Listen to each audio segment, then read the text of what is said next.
സർവ്വകാര്യങ്ങളിലും അള്ളാഹുവിനോട് സഹായം ചോദിക്കാനാണ് ഇയ്യാക നസ്തഈന്റെ അർത്ഥം. ഞങ്ങളെ സംബന്ധിച്ചിടത്തോളം നമ്മൾ ഏതൊരു കാര്യത്തിന് പരസ്പരം അങ്ങോട്ടും ഇങ്ങോട്ടും സഹായം തേടുകയാണെങ്കിലും അതിന് അള്ളാഹുവിന്റെ തൗഫീഖ് ഉണ്ടായാൽ അയാളെ സഹായം കിട്ടുള്ളൂ. ഞാൻ നിങ്ങൾക്ക് 500 രൂപ കടം ചോദിക്കാൻ വേണ്ടി നിങ്ങളെ വീട്ടിലേക്ക് രാവിലെ വരികയാണ്. എന്റെ മനസ്സിലുണ്ടാവും, പടച്ചോനെ ആ 500 രൂപ തരാൻ അയാളെ മനസ്സിൽ തോന്നിക്കണേ. അത് ഏതേത് കാര്യത്തിനും. ചെരുപ്പ് കുത്തിന്റെ അടുത്ത് ചെരുപ്പ് നന്നാക്കാൻ പോവാണ്, പടച്ചോനെ ആ ചെരുപ്പൂത്തി അവിടെ ഉണ്ടായാൽ മതിയായിരുന്നു, അയാളെ സൂചിക്കൊന്നും കേടില്ലാതെ എനിക്കത് നന്നാക്കി ബസ് വരുന്നതിന് നന്നാക്കി കിട്ടിയാൽ മതിയായിരുന്നു. ഏതേത് സഹായം ചോദിക്കുമ്പോഴും അടിസ്ഥാനപരമായി അല്ലാഹു സുബ്ഹാനഹു വ തആലയോടുള്ളൊരു പ്രാർത്ഥന നമ്മളെ മനസ്സിലുണ്ടാകും. അതിവിടെ തർക്ക വിഷയമേ അല്ല. അല്ലാഹു അല്ലാത്തവരോട് സഹായം ചോദിക്കുന്നതിനെ സംബന്ധിച്ച് ഞങ്ങൾ ചോദിച്ച ചോദ്യത്തിനാണ് ഉത്തരം കിട്ടേണ്ടത്. അല്ലാഹുവിനോട് ചോദിക്കുന്ന എല്ലാ കാര്യങ്ങളും സൃഷ്ടികളോട് ചോദിക്കാൻ പാടുണ്ടോ ഇല്ലേ? എന്റെ ചോദ്യം ഞാൻ എത്രയോ തവണ ആവർത്തിക്കുകയാണ്. നമ്മുടെ സുഹൃത്തിന് മറുപടി പറയുന്നില്ല. അല്ലാഹുവിനോട് ചോദിക്കേണ്ടുന്ന എല്ലാ കാര്യങ്ങളും സൃഷ്ടികളോട് ചോദിക്കാൻ പാടുണ്ടോ ഇല്ലേ? അത് വലവുന്റെ പരിഭാഷ വായിച്ചതുകൊണ്ട് അതിന് മറുപടിയാവുകയില്ല. അമാനി മൗലവി എന്താണ് ഉദ്ദേശിച്ചതെന്ന് അമാനി മൗലവിയോട് വ്യക്തമാക്കിയിട്ടുണ്ട്. ആളുകൾക്കൊക്കെ വാങ്ങാൻ കിട്ടുന്ന പരിഭാഷ അത് ഏത് സുന്നികൾക്കും പരിശോധിക്കാവുന്നതാ. ഇത് ഞങ്ങൾ മാത്രം സ്വകാര്യം വെച്ചതല്ല, കേരളത്തിൽ പ്രസിദ്ധീകരിച്ചതാ. അതുകൊണ്ട് അത് നമ്മുടെ തർക്ക വിഷയത്തിൽ ഉത്തരമല്ല. എന്റെ ചോദ്യത്തിനാണ് എനിക്ക് ഉത്തരം കിട്ടേണ്ടത്. എന്റെ ചോദ്യം അല്ലാഹുവിനോട് ചോദിക്കുന്ന എല്ലാ കാര്യവും സൃഷ്ടികളോട് ചോദിക്കാൻ പാടുണ്ടോ ഇല്ലേ? ഉണ്ടെങ്കിൽ ഉണ്ടെന്ന് പറയുകയും അതിന് തെളിവ് പറയുകയും വേണം. അങ്ങനെ പാടില്ല എന്നാണെങ്കിൽ സൃഷ്ടികളോട് ചോദിക്കാൻ, അല്ലാഹുവിനോട് ചോദിക്കുന്ന എല്ലാ കാര്യവും സൃഷ്ടികളോട് ചോദിക്കാൻ പാടില്ല, ചിലതൊക്കെ ചോദിക്കാൻ പാടുള്ളൂ. എങ്കിൽ ഏതൊക്കെയാണത് അത് വ്യക്തമാക്കേണ്ടതുണ്ട്. അത് വ്യക്തമായാലേ നമ്മുടെ വിഷയത്തിന്റെ മർമ്മത്തിലേക്ക് നമുക്ക് കടക്കാൻ പറ്റുകയുള്ളൂ. വയ്യദ്ദീസയെ രക്ഷിക്കണേ, ബദരീകളെ കാക്കണേ എന്നിങ്ങനെ മരിച്ചുപോയ മഹാന്മാരെ വിളിച്ച് പ്രാർത്ഥിക്കുന്നത് ശിർക്കാണെന്നാണ് ഞങ്ങൾ ഇവിടെ വാദപ്രതിവാദത്തിൽ വാദിക്കുന്നത്. അതാണ് ഞങ്ങൾ വിഷയാവതരണത്തിൽ പറഞ്ഞത്. ആ വിഷയം തെളിയിക്കുവാൻ വേണ്ടി നിങ്ങളിവിടെ നിങ്ങളെ വാദം സ്ഥാപിക്കാൻ വേണ്ടി പ്രസംഗിച്ചപ്പോൾ തർക്കമില്ലാത്ത കുറെ സഹായ നേട്ടങ്ങൾ പറഞ്ഞു. അതിന് ഞാൻ പലവട്ടം പറഞ്ഞു. അപ്പൊ വിഷയം വളരെ വ്യക്തമായി. അതായത് നമ്മൾ ഏത് സംഗതിക്ക് പോകുമ്പോഴും ചെരുപ്പ് നന്നാക്കാൻ പോകുമ്പോൾ വരെ അള്ളാഹുവിങ്കിൽ നിന്ന് സഹായം കിട്ടണം എന്ന നിലക്കാ ചെരുപ്പൂത്തിയോട് പറയുന്നത്. അതുപോലെ അള്ളാഹുവിങ്കിൽ നിന്ന് കിട്ടണം എന്നുള്ള നിലക്കാ എല്ലാം പറയുന്നത്. അത് തന്നെ നിങ്ങൾക്ക് ഞങ്ങളെ പറ്റി ഒന്ന് വിചാരിച്ചാലും വിഷയം കഴിഞ്ഞില്ലേ? ഞങ്ങൾ റസൂലുള്ളാഹിനോട് പറയുന്നതും ഞങ്ങൾ ബദരീങ്ങളോട് പറയുന്നതും മുഹീദ്ദീൻ ശൈഖിനോട് പറയുന്നതും ഒക്കെ അള്ളാന്റെ സഹായം നബി മുഖേന കിട്ടണം എന്ന് വിശ്വസിച്ചിട്ടാണ് ഞങ്ങൾ പറയും. നിങ്ങൾ പറയുന്നത് അങ്ങനല്ല. എന്തിന് നിങ്ങൾ ഈ മുസ്ലിമീങ്ങളെ മുശ്രിക്കാക്കണം? അതങ്ങ് തുറന്നു പറഞ്ഞാൽ പോരെ? നിങ്ങൾക്ക് ഇതുകൊണ്ട് എന്താ കാര്യലാഭം? ഈ മുസ്ലിം സമുദായത്തിന്റെ മഹല്ലുകളിൽ മുഴുവനും പോയി ഇങ്ങനെ ഒരു വിഷയം പറഞ്ഞ് ഭിന്നിപ്പിച്ചിട്ട് നിങ്ങൾക്ക് എന്താ കാര്യം?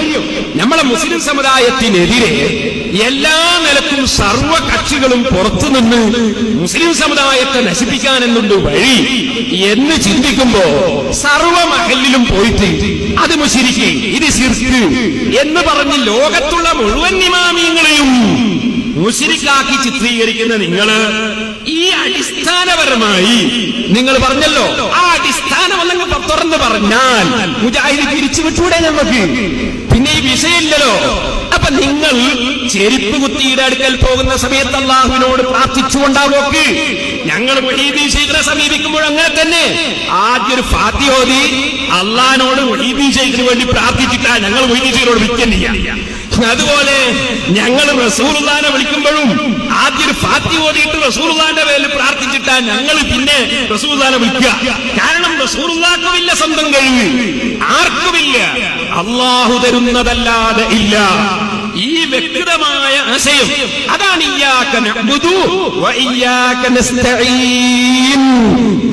നിനക്ക് മാത്രം ഞങ്ങൾ ആരാധന നടത്തുന്നു, നിന്നോട് തന്നെ ഞങ്ങൾ സഹായം ചോദിക്കുന്നു. നിങ്ങൾ എന്നോട് ചോദിച്ചു തന്നെ എന്ന് മുസ്ലിയായിരിക്കും അർത്ഥം കിട്ടിയത്. നിങ്ങളെ പരിഭാഷ വായിച്ചപ്പോ പിന്നെ നിങ്ങൾ മിണ്ടിയില്ല. അതിനെ സംബന്ധിച്ച് അതോട് നിങ്ങൾക്ക് ബോധ്യപ്പെട്ടത്, ഇതും നിങ്ങൾക്ക് ബോധ്യപ്പെട്ടു. മുഹമ്മദ് നബി സല്ലല്ലാഹു അലൈഹി വസല്ലം തങ്ങളുടെ വഫാത്തിന് ശേഷം സുന്നത്ത് ജീവിതത്തിൽ കൈയൊഴിച്ചു പോയവർ നബിയെ വിളിച്ച് ശുപാർശ തേടണമെന്ന് നിങ്ങളെ പരിഭാഷയിൽ തന്നെ ഉണ്ടെന്നത് ഞാൻ വ്യക്തമായി പറഞ്ഞു. നബിയെ വിളിച്ച് ശുപാർശ തേടൽ അത് ചോദിക്കാൻ പറ്റാത്ത ലിസ്റ്റിലാണോ നിങ്ങളുടെ അടുക്കലുള്ളത്? പറ്റുന്ന കൂട്ടത്തിലാണോ? ഞങ്ങളടുത്ത് അങ്ങനെ ഒരു ലിസ്റ്റ് ഇല്ല. നിങ്ങളടുത്ത് ആ ലിസ്റ്റ് ഉള്ളത് ചിലത് അല്ലാഹുവിനോട് മാത്രം ചോദിക്കാവുന്നത്, ചിലത് റസൂലുള്ളാഹിനോട് ചോദിക്കാവുന്നത്. ഈ ലിസ്റ്റ് നിങ്ങളടുത്താണുള്ളത്. ഞങ്ങൾക്ക് അങ്ങനെ വാദം തന്നെ ഇല്ല. ഞങ്ങളെ വാദം ഇയ്യാക നസ്തഈൻ, സർവ്വ വിഷയങ്ങളിലും അല്ലാഹു തന്നെയാണ് മുസ്തആൻ, സഹായം ചോദിക്കപ്പെടുന്നവൻ. അതുകൊണ്ട് അല്ലാഹുവേ നിന്നോട് തന്നെ ഞങ്ങൾ സഹായം ചോദിക്കുന്നു. ഇതാ ഞങ്ങളെ വാദം. നിങ്ങളാണ് ഇത് വിഭജിച്ചത്. വിഭജിച്ച നിങ്ങളെ ലിസ്റ്റ് പ്രസിദ്ധീകരിക്കണം എന്നാ ഞാൻ പറഞ്ഞത്. നിങ്ങള് ശഫാഅത്ത് നബിയോട് ചോദിക്കണം എന്ന് നിങ്ങളെ ഈ പരിഭാഷയിൽ തന്നെ ഉണ്ട്. നബി ശഫാഅത്ത് ചെയ്തിട്ടേ പുറത്തു കിട്ടുള്ളൂ. നിങ്ങളുടെ പരിഭാഷയിലുണ്ട് ആ വിഷയം, ആ ആശയം. അതാ ഞാൻ ഉദ്ധരിച്ചത്. അവിടെ ശഫാഅത്ത് ചോദിക്കുക എന്നത് അള്ളാഹിനോട് മാത്രം ചോദിക്കേണ്ട കാര്യമാണോ, നബിയോട് ചോദിക്കേണ്ടതാണോ എന്ന് നിങ്ങളാ തീരുമാനിക്കേണ്ടത്. നിങ്ങൾ ഇതുവരെ നാടായ നാട് മുഴുവനും നബിയോട് ശഫാഅത്ത് ചോദിച്ചതുകൊണ്ട് ഔലായി ശഫാഅന ഇൻദല്ലാഹ്, ഔലായി ശഫാഅന ഇൻദല്ലാഹ് പറഞ്ഞിട്ട് ആളുകളെ മുഴുവൻ മുശ്രിക്കാക്കി നടന്നതല്ലേ? അതേ, അല്ലാഹുവിന്റെ ഉത്തരവില്ലാതെ അല്ലാഹനെ മറികടന്നുകൊണ്ട് ശുപാർശ ചെയ്യുന്നവരുണ്ടെന്ന് മുശ്രിക്കീങ്ങൾ വാദിച്ചപ്പോ അല്ലാഹു ചോദിച്ചു, മൻ ദല്ലദീ യശ്ഫഉ ഇൻദഹു ഇല്ലാ ബിഇദ്നിഹി, അല്ലാഹുവിന്റെ ഉത്തരവില്ലാതെ ശഫാഅത്ത് ചെയ്യുന്നവൻ ആരാണ്? അല്ലാഹു ചോദിച്ചു. ഈ ആശയത്തെ നിങ്ങൾ ദുർവ്യാഖ്യാനം ചെയ്തു. റസൂലുള്ളാഹിനെ ശഫാഅത്തിന് വിളിക്കുന്ന നിങ്ങളല്ലേ വാസ്തവത്തിൽ ശിർക്കാക്കിയത്?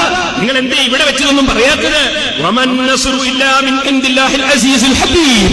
ആയിരക്കണക്കിന് മലക്കുകളെ ഇറക്കിയിട്ട് അല്ലാഹു തആല ബദറിൽ സഹായിച്ചിട്ട് അല്ലാഹു പറയും സഹായം അല്ലാഹുവിൽ നിന്ന് തന്നെ, സഹായം അല്ലാഹുവിൽ നിന്ന് തന്നെ. അപ്പൊ മലക്കുകൾ മുഖേനയുള്ള സഹായവും നബി മുഖേനയുള്ള സഹായവും ഔലിയാക്കൾ മുഖേനയുള്ള സഹായവും ബദരീകൾ മുഖേനയുള്ള സഹായവും മുഹീദ്ദീൻ ശൈഖ് മുഖേനയുള്ള സഹായവും ഡോക്ടർ മുഖേനയുള്ളതും എഞ്ചിനീയർ മുഖേനയുള്ളതും വക്കീൽ മുഖേനയുള്ളതും കോടതി മുഖേനയുള്ളതും പോലീസ് മുഖേനയുള്ളതും പണക്കാരൻ മുഖേനയുള്ളതും കടം കൊടുക്കുന്നവൻ മുഖേനയുള്ളതും മൗലവി മുഖേനയുള്ളതും മുസ്ലിയാർ മുഖേനയുള്ളതും എല്ലാവരിൽ നിന്നും കിട്ടുന്ന സഹായം അല്ലാഹുവിൽ നിന്നാണ്. അതാണ് ഇയ്യാക നഅ്ബുദു വ ഇയ്യാക നസ്തഈൻ. സ്റ്റേജായ സ്റ്റേജുകളിൽ മുഴുവനും നിങ്ങൾ ജനങ്ങളെ തെറ്റിദ്ധരിപ്പിച്ചില്ലേ ഈ ആയത്ത് ഓതിയിട്ട്? ഇപ്പോഴെന്തേ നിങ്ങൾക്കത് പറയാൻ കഴിയാത്തത്? നിങ്ങളെ ചോദിക്കുന്ന സമയമാണ്, എന്നിട്ടും നിങ്ങൾക്ക് കഴിഞ്ഞില്ല. ഞാൻ അങ്ങോട്ട് ചോദിക്കുന്ന സമയം നമുക്ക് കണ്ടറിയാം.